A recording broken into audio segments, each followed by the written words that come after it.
आज हम बात करेंगे उत्तर प्रदेश के गंगा एक्सप्रेसवे पर भारतीय वायुसेना के एक खास अभ्यास की। जी, जो हाल ही में शाहजहांपुर के पास हुआ, काफी अहम था ये। हाँ बिल्कुल, हमारे पास इससे जुड़ी कई रिपोर्ट्स और अलग-अलग जानकारियां हैं और हमारा आज का मकसद यही समझना है कि आखिर ये अभ्यास मतलब इतना अहम क्यों था और इसमें क्या-क्या हुआ था। बिल्कुल, ये मई की शुरुआत की बात है, शायद 2-3 मई 2025 के आसपास की। हाँ, शाहजहांपुर जिले में गंगा एक्सप्रेसवे पर वहाँ एक खास हवाई पट्टी बनाई गई है ना? करीब 3.5 किलोमीटर लंबी। जी हाँ, बिल्कुल। उसी एयर स्ट्रिप पर ये अभ्यास हुआ। तो चलिए देखते हैं इन स्रोतों में क्या है।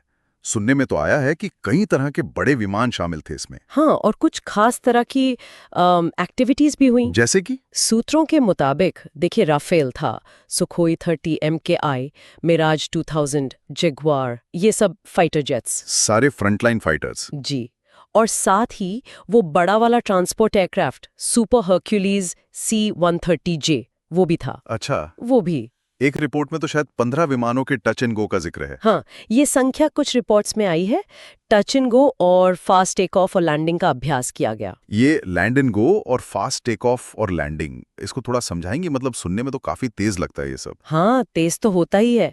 देखिए, लैंड एंड गो में विमान रनवे को बस छूता है लैंडिंग गियर से और फिर बिना रुके तुरंत वापस उड़ान भर लेता है। अच्छा। रुकता नहीं है बिल्कुल। नहीं। और फास्ट टेक ऑफ और लैंडिंग, जैसा नाम से ही जाहिर है, तेजी से उतरने और फिर तुरंत टेक ऑफ करने का अभ्यास है।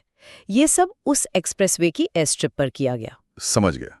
लेकिन जो बात मुझे इन रिपोर्ट्स में सबसे ज्यादा दिलचस्प लगी वो ये कि ये अभ्यास रात में हुआ था। हाँ, एक्सप्रेसवे पर रात में फाइटर जेट्स का उतरना और उड़ना, ये तो काफी मतलब मुश्किल लगता है। बिल्कुल सही कहा आपने।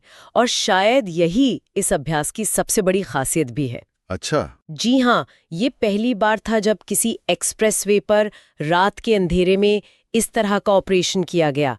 ये वायुसेना की रात में भी पूरी सटीकता से ऑपरेशन करने की क्षमता को दिखाता है। तो ये एक बहुत बड़ी बात है फिर तो। यकीनन, ये एक बहुत बड़ी सामरिक क्षमता है, रात में ऑपरेट कर पाना, वो भी ऐसी मेकशिफ्ट एयर स्ट्रिप पर। मतलब अब सिर्फ दिन में ही नहीं, अगर जरूरत पड़ी तो रात में भी एक्सप्रेसवे हवाई पट्टी की तरह काम कर सकते हैं। हाँ बिल्कुल, यही तो इसका सबसे बड़ा मतलब है।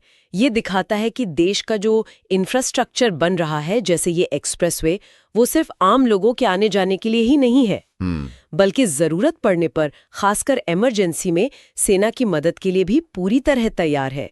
आप सोचिए, अगर कभी हमारे रेगुलर एयरबेस मान लीजिए किसी वजह से उपलब्ध ना हो। हाँ बिल्कुल, ये एक बैकअप की तरह हुआ। एग्जैक्टली, तो ये एक्सप्रेसवे कितने काम आ सकते हैं। ये देश की रक्षा तैयारियों में वाकई एक नया अध्याय जोड़ता है।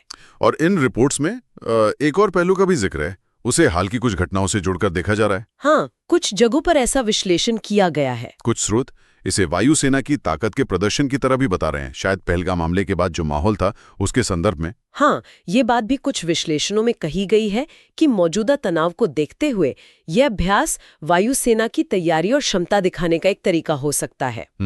जाहिर है, हम यहाँ सिर्फ वो बता रहे हैं जो इन स्रोतों में कहा गया है।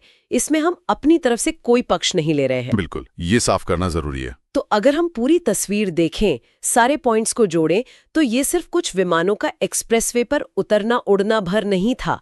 इसका मतलब तो काफी गहरा है। निश्चित रूप से बहुत गहरा मतलब है। ये अभ्यास एक साथ कई बातें दिखा रहा है। एक तो वायुसेना का ऑपरेशनल फ्लेक्सिबिलिटी, उनका लचीलापन। हाँ। दूसरे, उनकी प्रिसिजन, उनकी सटीक